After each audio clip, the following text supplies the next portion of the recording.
يعني حوار بين زوج وزوجته يعني. كويس. بس دي هنختم بيها بقى، يعني لو حضرتك يعني تختار حاجه، نختار حاجه عشان نختم. احنا هنختم دلوقتي على طول خلاص؟ ان شاء الله. حاضر.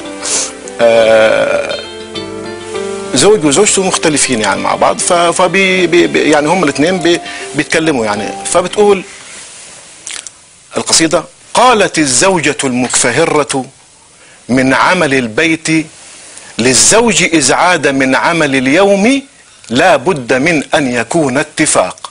قالت الزوجة المكفهرة من عمل البيت للزوج إذ عاد من عمل اليوم لا بد من أن يكون اتفاق. كويس. فإني تعبت علي غسيل الصحون ومسح البلاط وإعداد سم الصباح وسم المساء وتأديب جيرانك السيئين وتهذيب أطفالك المارقين ونزع الشقاق. علي ابتسام كذوب إذا ما أتت أمك الحيزبون.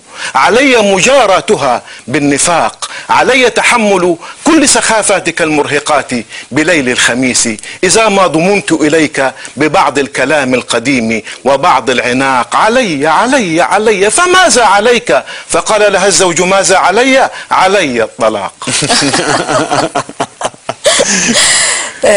الشاعر عزت الطيري، شكرا لحضرتك وصباح الخير على حضرتك مرة تانية، وإن شاء الله بقى نتواصل أكتر في القاهرة إن شاء الله. نرجو يعني أن يكون المشاهدين المصريين كلهم شافوا هذا اللقاء باستثناء المدام، عشان بس يعني علي الطلاق. آخر قصيدة. والله يا صاحي من الفجر طيب وقدام التلفزيون عشان تشوفني، أنتوا اللي عطلتوني شوية يعني. نورتنا يا فندم. ربنا يخليكم. متواصلين معاكم مشاهدينا الكرام في صباح الخير حتى 10 صباحا، خليكم معنا.